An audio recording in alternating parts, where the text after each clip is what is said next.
माँ तू सबसे प्यारी है, माँ तू जग में न्यारी है। माँ तू सबसे प्यारी है, माँ तू जग में न्यारी है।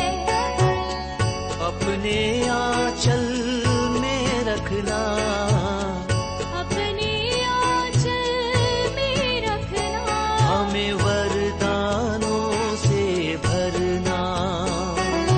माँ तू सबसे प्यारी है, माँ तू जग में न्यारी है।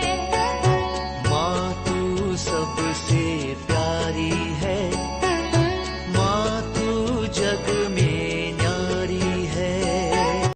Mr. Rajan Samuel, a great missionary in Hindi heartland, first class with distinction.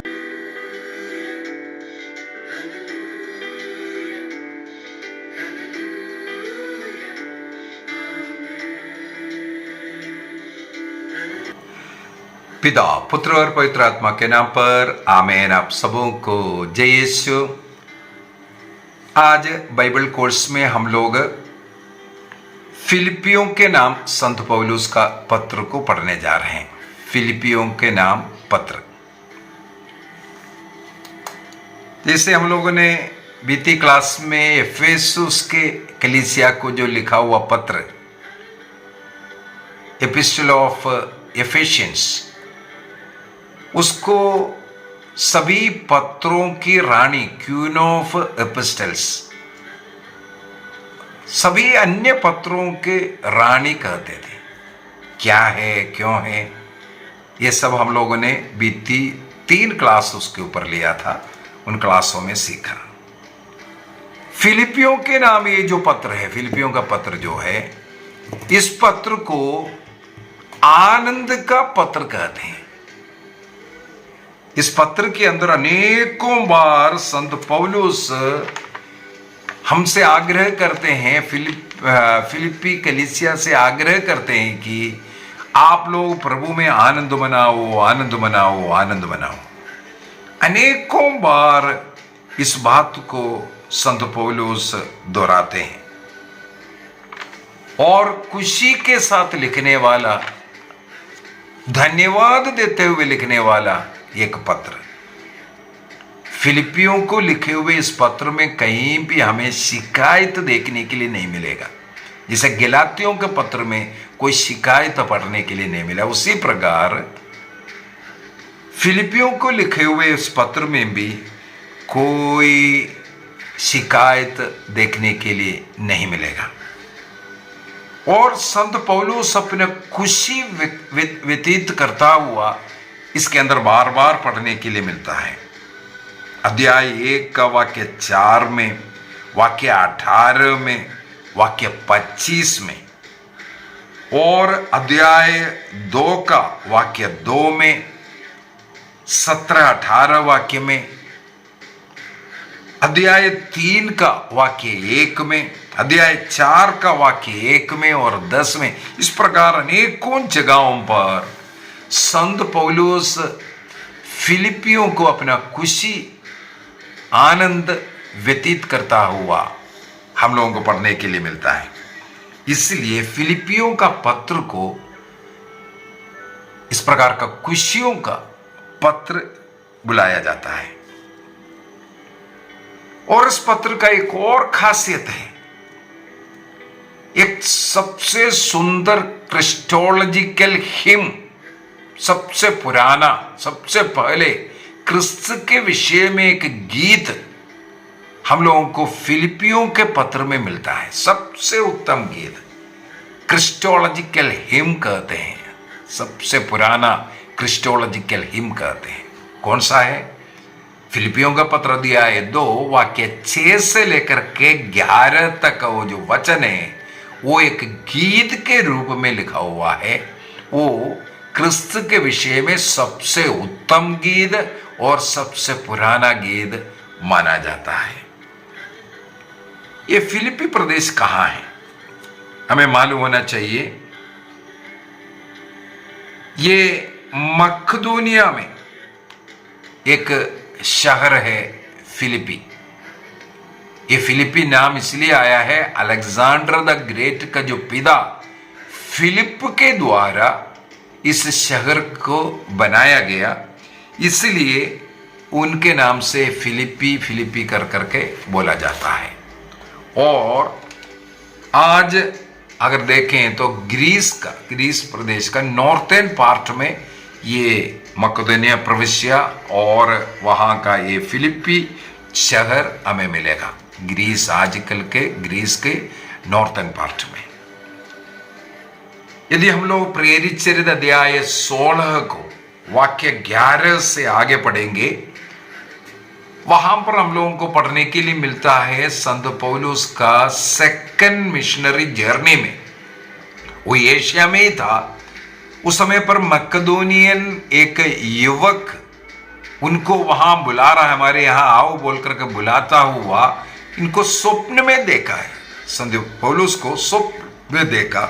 इस प्रकार एशिया माइनर के उस भाग को छोड़ करके वो यूरोपीय की ओर एंट्री किया, मकदोनिया की ओर एंट्री किया। और ये जो शहर है फिलिपी, संत पौलुस का यूरोप में सबसे पहला जो चर्च, जो कम्युनिटी बनाया वो है फिलिपी प्रदेश। फिलिपियों का पत्र दिया है 4 वाक्य 15 में, और फर्स्ट थेसलोनी चैप्टर 2 वर्स 2 वरे में हमें इस विषय में पढ़ने के लिए मिलता है। सेकंड मिशन जर्नी में संत पौलुस यहाँ पर आते हैं और यहाँ के लोगों को सुसमाचार सुनाया। ये सब हम लोगों को वहाँ पढ़ने के लिए मिलता है। और संत पौलुस, जैसे मैंने पीछे क्लासों में भी बता करके दिया, यरूशलेम में एक बहुत बड़ा क्या बोलते हैं सूखा पड़ गया था। वहाँ भोजन वगैरह नहीं था। वहाँ के यरूशलेम के उस कलीसिया का मदद करने का निर्णय संत पौलुस करते हैं। अपने मिशन जर्नी में जहाँ जहाँ जाते हैं यरूशलेम के कलीसिया को मदद, क्योंकि वहाँ भूखमरी चल रहा है, उनको मदद करने के लिए आग्रह करते हैं। इसका मतलब है वो कलेक्शन।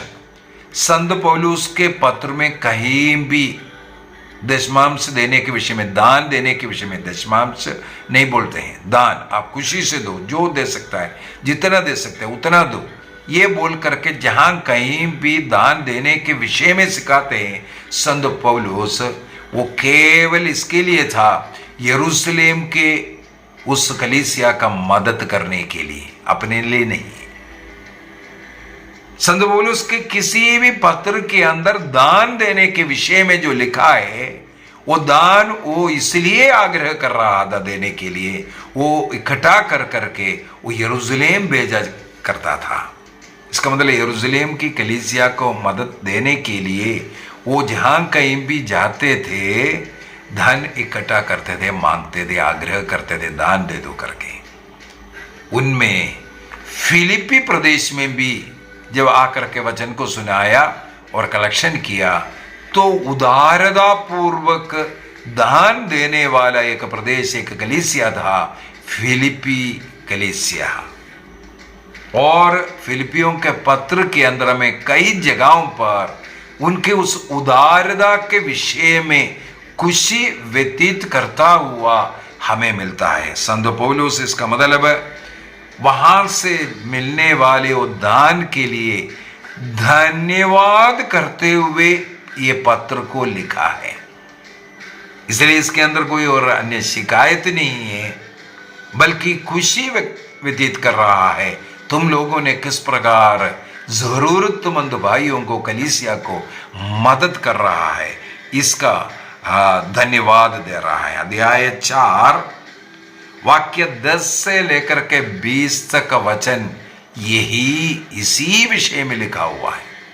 इसलिए कई जो बाइबल पंडितों का मत है, संत पौलुस फिलिपियों का पत्र लिखने का मेन उद्देश्य यही है, जो चंदा मिला उसके लिए धन्यवाद देने के लिए। और यदि हम लोग अध्याय 1 को पढ़े, वहीं से हम लोगों को इसके विषय में मिलेगा। अध्याय 1 वाक्य 5 से आगे इसी के विषय में लिखा हुआ है। संत पौलुस कहते हैं, वहां पर हम लोग पढ़ते हैं, जब जब मैं आप लोगों को याद करता हूं तो अपने ईश्वर को धन्यवाद देता हूं। देखो, धन्यवाद से शुरू हुआ है। मैं हमेशा अपने हर प्रार्थना में धन्यवाद के साथ आप सबों के लिए विनती करता हूं, क्योंकि आप प्रारंभ से अब तक सुसमाचार कार्य में सहयोग देते आ रहे हैं। देखो, पत्र का शुरुआत में ही धन्यवाद से शुरू कर रहा है।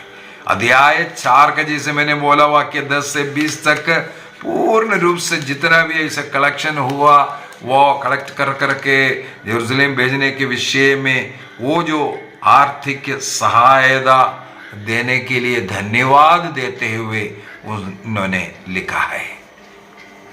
तो कई बाइबल पंडितों का मत है संत पौलुस फिलिपियों का ये पत्र इसलिए लिखा क्योंकि वहां से जो कलीसिया के लिए जो चंदा मिला उसके लिए धन्यवाद देने के लिए। तो ये फिलिपी प्रदेश, इसका मतलब यूरोप में सबसे पहले कलीसिया स्थापना किया और वहां से कलीसिया के लिए बहुत मदद मिलने के कारण इस पत्र को लिखा करके कहा जाता है। और ये भी हम लोगों को पढ़ने के लिए मिलता है। यदि रोमियो का पत्र को पढ़ेंगे, रोमियो का पत्र अध्याय 15 वाक्य 20, रोमन्स चैप्टर 15 वर्स 20 में लिखा है, पौलुस फिलिपी में वहां रह करके, ये इसलिए भी था, ये वेस्टर्न साइड एशिया में घुसने के लिए और उसी प्रकार उस बॉर्डर में भी और यहाँ इस प्रदेश में भी ये जो ग्रीक भाषी लोग हेलेनिस्टिक कहते हैं, अनेकों लोग, वे लोग क्रिश्चियनिटी को अपनाया। तो उन दोनों भागों में, चाहे एशिया मिनर की ओर जाना हो चाहे इधर यूरोप प्रदेश में, उसके लिए एक अच्छा जगह ये जो फिलिपी प्रदेश मिला। इसलिए संत पौलुस वहां रह करके भी सेवा किया करके कहते हैं। संत पौलुस जब इस प्रकार फिलिपी प्रदेश में रह करके वहां के कलीसिया प्लस अन्य कलीसियाओं में जो सेवा कर रहा था, फिलिपी प्रदेश से इनको बहुत ज्यादा प्यार मिला। इसलिए संत पौलुस फिलिपी कलीसिया के साथ एक पिता पुत्र का जो प्रेम संबंध है, उसी प्रकार का एक प्रेम, जो एक रिलेशन, ऐसा एक क्लोज रिलेशन इस कलीसिया के साथ हुआ था। और इनके इस पत्र के अंदर हमें ये देखने के लिए भी मिलता है। इसलिए मैंने बोला कोई डांट, कोई कुछ नहीं है, बल्कि शुरू से लेकर के अंत तक अनेकों बार धन्यवाद धन्यवाद देने का शब्द हम लोगों को पढ़ने के लिए मिलता है। अभी इसकी रचना का अन्य पत्रों जैसे एफेसुस का कलीसिया को जो लिखा हुआ पत्र आजकल ये संत पौलुस का नहीं है करके जो बाइबल पंडितों का मत है। लेकिन ये फिलिपियों के नाम पर जो लिखा हुआ पत्र का आज तक किसी ने क्वेश्चन ही नहीं किया, ये पौलुस का नहीं है बोलने के लिए कोई सवाल ही नहीं उठा। क्या कारण है?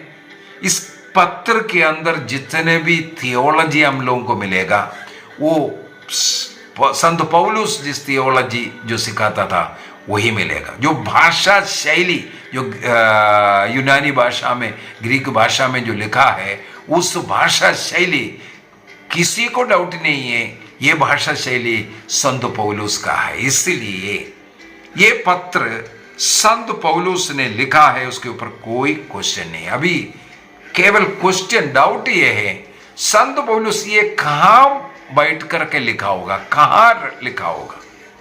इसके अंदर कहीं ऐसा पॉइंट है, हम लोगों को लगता है सबसे पहले कैद में रह करके, जेल में रह करके लिखने वाला, जैसे मैंने बोला है एफेसियों का पत्र, ये फिलिपियों का पत्र और कोलोसियों का पत्र और फिलेमोन का पत्र, ये 4 पत्रों को जेल में रह करके जब बंदी गृह में था उस अवस्था में रह करके लिखने वाला पत्र, ये पत्र से ही हमें पता चलता है।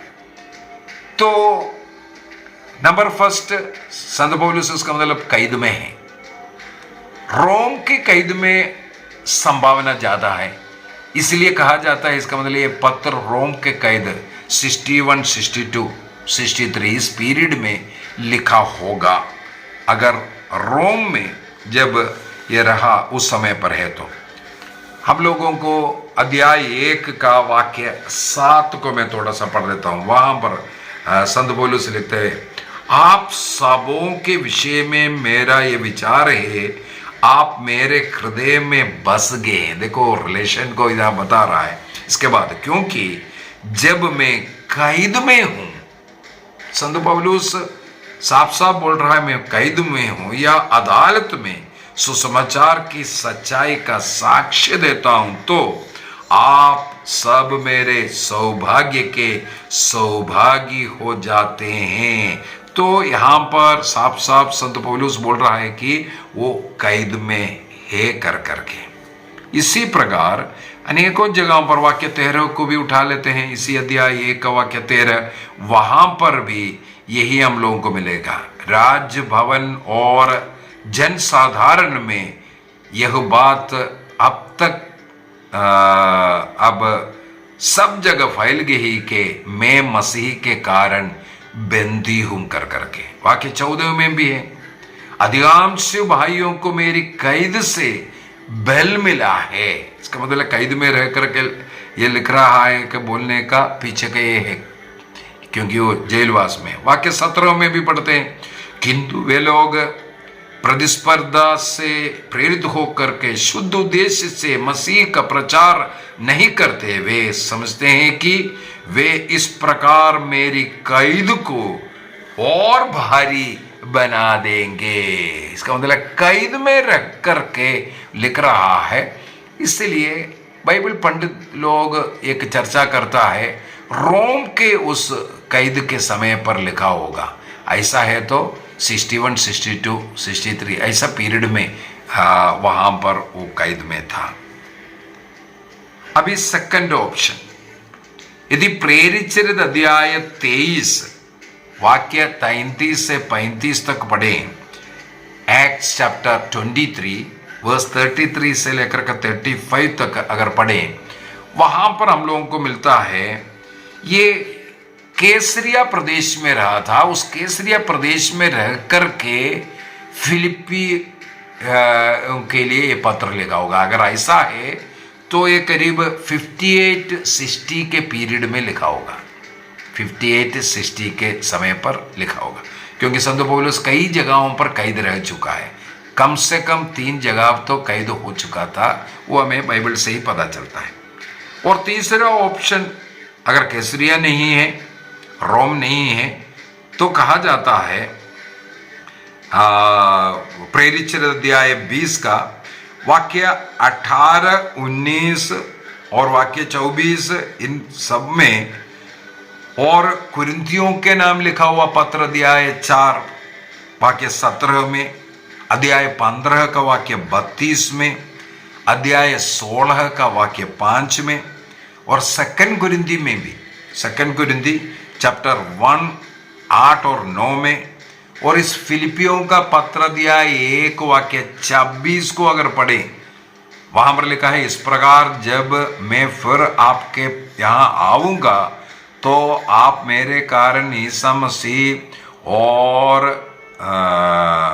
ईसा मसीह पर और भी गौर कर सकेंगे। आप लोग एक बात का ध्यान रखें, आपका आचरण मसीह के सुसमाचार के योग्य होना चाहिए। इस तरह मैं चाहे आकर आपसे मिलूं या चाहे दूर रखकर आपके विषय में सुने, तो मुझे यही मालूम है कि आप एक प्राण होकर अटल बने हुए हैं, एक हृदय होकर सुसमाचार में विश्वास के लिए प्रयत्नशील है। तो इस प्रकार का अनेकों बाइबल हमें मिलेगा। वो वहाँ आना चाह रहा है, लेकिन हो सकता है नहीं आ पाएगा, तब भी उनके प्रति उनके जीवनचर्या के विषय में सुनकर के वो खुशी है और वो एकदम ऐसा चलता रहे। और वाक्य 30 में भी अब भी उस संघर्ष में लगे हुए हैं, इसका मतलब कैद में है, जो आपने मुझे करते देखा और जिसमें मैं अब भी लगा हूं, जैसा कि आप सुनते हो। तो इस प्रकार के अनेकों जगहों पर लिखा हुआ हमें मिलेगा। ये सब पढ़कर के हमें पता चलता है ये हो सकता है एफेसुस के कैद के समय पर लिखा होगा। और आजकल का मॉडर्न स्कॉलर्स, आजकल का जो बाइबल पंडित लोग हैं, मॉडर्न स्कॉलर्स, यही मानते हैं कि संत पौलुस फिलिपियों का पत्र एफेसुस में बैठ करके लिखा है। तो 3 ऑप्शन मिला। सबसे पहला रोम के कैद में रहने के समय पर, और सेकंड ऑप्शन में कैसरिया में भी रहा था, वहां से भी लिख सकता है। और तीसरा और आजकल का मॉडर्न स्कॉलर्स का निर्णय है ये एफेसुस में रहा होगा। अगर एफेसुस में बैठ करके लिखा होगा तो एडी 54-58 के बीच में इसकी रचना किया है। रोमियो का पत्र का रचना का पहले इसका रचना एडी 54 से 58 के बीच में लिखा है। अभी अगला एक और बात बोल करके इस क्लास को खत्म करूंगा। अगले कल के क्लास में अगर हम लोग आगे बढ़ेंगे। इस फिलिपियों का पत्र एक लेटर नहीं है। इस लेटर को हम ध्यान से अगर पढ़ करके जाएं, इससे पता चलता है कम से कम 3 पत्र को मिला करके एक पत्र बनाया है। इस फिलिपियों का पत्र कम से कम 3 पत्र है, अलग अलग समय पर लिखा हुआ, उसको एक पत्र के रूप में मिला करके इसको बनाया है। ये कैसे मालूम है? संत पौलुस का इस पत्र को अगर हम पढ़ें, अध्याय 3 का वाक्य 1 को पढ़ेंगे, वहां पर हमें ऐसा लगता है कि ये वहां तक का जो आया हुआ उसका समापन वहां कर रहा है। समापन करने के बाद अगला वचन से अध्याय 3 का वाक्य 2 से एक नया फिर से शुरू करता हुआ पत्र को शुरू करता हुआ, उसी प्रकार अध्याय 4 में भी हमें मिलता है। 4 का वाक्य 2 से लेकर के 9 तक का जो है, वहां पर भी एक उपसंहार खत्म करता हुआ मिल रहा है। लेकिन वाक्य 10 से 20 तक का जो भाग अगर हम देखें, वहां एक अलग बात शुरू कर करके पॉइंट बोल करके दे रहा है। इसका मतलब फर्स्ट में एक पार्ट हो गया, सेकंड में एक पार्ट हो गया, यहां पर एक तीसरा एक पार्ट हो गया। इस प्रकार ये 3 पत्रों को मिला करके लिखा है करके बाइबल पंडितों का मत है। इसका मतलब है इनमें से ये जो तीसरा पोर्शन जो मैंने बोला, फिलिपियों का पत्र दिया है 4 का वाक्य 10 से लेकर के 20 तक का जो भाग है, उसको संत पौलुस सबसे पहले लिखा होगा। क्यों? कारण है वो आर्थिक सहायता के लिए धन्यवाद देते हुए बड़े खुशी के साथ ये पत्र लिख रहा है। वहां से फिलिपी प्रदेश से जो मिला हुआ आर्थिक सहायता, उसको लेकर के जाने के बाद वो धन्यवाद के साथ उसको पत्र को लिख करके अपना खुशी जाहिर कर रहा है। इस कारण ये वाला भाग सबसे पहले लिखा होगा, ये विश्वास करते हैं। अध्याय 4 का वाक्य 10 से 20 तक। और एक बात हमें मालूम है, अध्याय 1 वाक्य 1 से लेकर के अध्याय 3 वाक्य 1 तक वहां पर समापन हो रहा है। इसके बाद अध्याय 3 का वाक्य 2 से लेकर के यहाँ अध्याय 4 का वाक्य 1 तक जो हो रहा है, वहां तक का सेकंड पार्ट और तीसरा पार्ट में यहाँ पर हम लोगों को मिल रहा है वाक्य 10 से 20 तक का, और उपसंहार आखिरी में। इस प्रकार 3 लेटरों को मिला करके इस पत्र को बनाया है। और इनमें से हम लोग देखने की वाली बात है, संत पौलुस कई खुशी की बातें इसके अंदर कर रहा है, बोल करके दे रहा है। सबसे पहले हम अगर अध्याय 2 वाक्य 25 से आगे पढ़ेंगे, 25 से 28 तक, अध्याय 2 का 25 से 28 तक, इस फिलिपी प्रदेश का कलीसिया का प्रति संत पौलुस का प्रेम को प्रकट कर रहा है, खुशी प्रकट कर रहा है, वो प्रेम। इसके बाद अध्याय 2 का वाक्य 1 से 5 तक वहां पर धन्यवाद दे रहा है, वो जो धन जो दिया था उसके लिए। उसी प्रकार हम लोगों ने अध्याय 4 में भी देखा 10 से 20 तक, केवल उसी के लिए धन्यवाद का वो फर्स्ट लेटर के रूप में हम लोगों को मिल रहा है। और संत पौलुस फिलिपी कलीसिया को प्रोत्साहित करता हुआ, फिलिपी कलीसिया प्रभु के इस सुसमाचार का प्रचार के लिए जो मदद कर रहा है, और उस कलीसिया में जो तंग हालत में जो पड़े हुए लोगों को उनका देखभाल कर रहा है, उसके लिए संत पौलुस का अपना खुशी प्रकट कर रहा है। अध्याय 1 वाक्य 15 से 18 तक सुसमाचार का प्रचार के लिए उनमें जो उत्साह है उसके लिए वो खुशी प्रकट कर रहा है। इसके बाद उसी प्रकार संत पौलुस स्वयं, यदि अध्याय 3 वाक्य 7 से आगे, अपने जीवन में जिस चीज को महत्व देता था उन सबों को उसने कूड़ा समझ करके फेंक दिया है। मेरे जीवन में वो सब कूड़ा है, उसमें कोई वैल्यू नहीं है। मेरे लिए आज कोई वैल्यू है, वो है मसीह, ईसा मसीह को मैं प्राप्त करूं, उनकी शिक्षा को मैं प्राप्त करूं, उनके साथ में एक बन जाऊं। एक की अभिलाषा रखने वाला पौल कहते हैं फिलिपी कलीसिया को भी, तुम लोगों को भी यही, इसी में खुशी होना चाहिए। मेरे पास क्या है, धन है, ज्ञान है, ये नहीं, मेरे पास मसीह है, क्रिस्त है, इसमें हमें खुशी मनाना चाहिए। और उस कारण के लिए संत पौलुस आग्रह करते हैं कि कलीसिया में एकता बनाए रखना, अपना अपना कलीसिया नहीं बनाना। कलीसिया एक, क्रिस्त का शरीर एक होना है, इससे अलग नहीं होना, एकता बनाए रखना। एकता के लिए हम लोगों ने एफेसुस के कलीसिया में भी यही देखा, एकता एकता उसी को सिखा रहा था, यहां पर भी यही है। लेकिन उस एकता को भंग करने वाले कुछ लोग, वो भी ईसाई लोग हैं, बाइबल लेकर के आ रहा है, यहूदी क्रिश्चियंस, सर्कमसिशन करो, तुम लोग ये कर रहा है, वो कर रहा है, आजकल चल रहा है ना, कैथोलिक चर्च गलत है, ये वेश्या है, पता नहीं क्या क्या, ऐसा बहुत कुछ सिखा करके कलीसिया को तोड़ने का कार्य करने वाला, शैतान का कार्य करने वाले लोग। यहाँ पर संत पौलुस फिलिपियों का पत्र में ये आग्रह करते हैं कि अध्याय 2 वाक्य 6 से लेकर के 11 तक क्रिस्त का स्वभाव हमारा स्वभाव होना चाहिए। वो अपने को जैसे शून्य बनाया, इसी प्रकार हम सब शून्य बनाओ अपने को।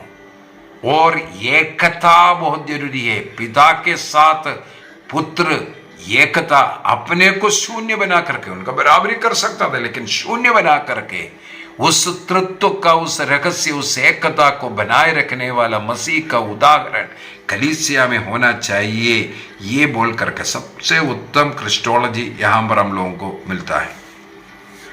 और संत पौलुस का इस पत्र का विशेष कुछ जो स्पेशलिटी हम लोग बोल सकता है, अन्य पत्रों से इसको अलग करने वाला, पहला ये इसमें खुशी खुशी व्यतीत कर रहा है। हमेशा अनेकों बार संत पौलुस का हृदय से निकलने वाला आनंद इस पत्र में हम लोगों को पढ़ने के लिए मिलेगा। फिलिपियों का पत्र पढ़ने में संत पौलुस कितना हृदय के खुशी के साथ इस कलीसिया से बात कर रहा है।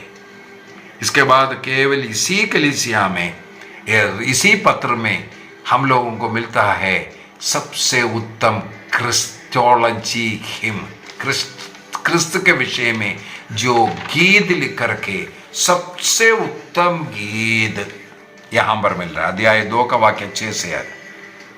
तीसरा इसका एक विशेषता है, संत पौलुस अपने व्यक्तिगत कई जो आध्यात्मिक स्पिरिचुअलिटी उसके विषय में इस पत्र के अंदर वर्णन करते हैं।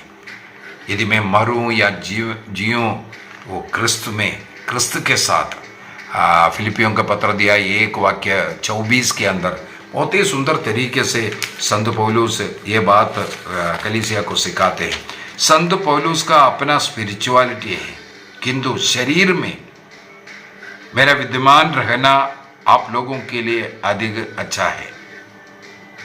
मैं दोनों ओर खींचता जा रहा हूं। मैं तो छल देना और मसीह के साथ रहना चाहता हूं। यह निश्चय ही सर्वोत्तम है क्रिस्त के साथ, लेकिन आपके साथ रहना आपके लिए अच्छा है।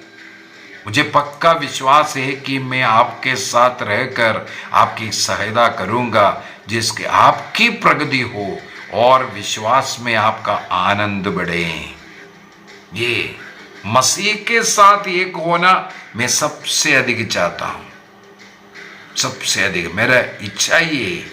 और अध्याय 3 के अंदर साफ साफ संत पौलुस कहते हैं, मैं प्रभु ईसा मसीह को जानना सर्वश्रेष्ठ लाभ मानता हूं और इस ज्ञान की तुलना में हर वस्तु को हानि मानता हूं, तुच्छ मानता हूं, कूड़ा समझता हूं।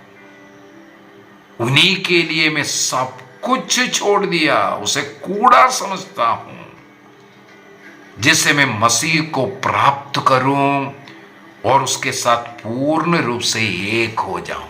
देखो, संत पौलुस अपनी स्पिरिचुअलिटी, धार्मिकता का बहुत ही सुंदर, सबसे सुंदर तरीके से वर्णन करने वाला पत्र है फिलिपियों का पत्र। इससे हम लोगों को ये भी पता चलता है फिलिप्पी कलीसिया के साथ पौलुस का वो प्रेम रिश्ता कितना अच्छा रिश्ता था। अभी आगे का क्लास, कल के क्लास में मैं बता कर दूंगा इसका कैसे कैसे डिवीजन है। अध्याय 1 से लेकर के 4 ही अध्याय है, उनका क्या क्या है, मुख्य ईश शास्त्र क्या है, ये सब कल के क्लास में हम लोग सीखेंगे। आइए हम अपनी आंखें बंद करें, प्रभु को धन्यवाद दें। आज के क्लास में फिलिपियों का पत्र का खासियत, इसको आनंद का, खुशी का पत्र कहते हैं, बार बार खुश रहने के विषय में।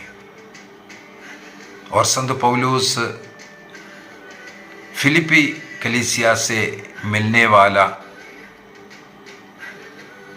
जो भेंट उन लोगों ने जो दिया हुआ, वो जो भेंट को स्वीकार कर धन्यवाद के पत्र के रूप में लिखा। और फिलिपियों का पत्र 3 पत्रों को मिलाकर के, कम से कम 3 पत्र मिलाया हुआ। प्रभु हम सबों को आशीष दे, पिता, पुत्र और पवित्र आत्मा के नाम पर आमीन। आप सबों को जय यीशु।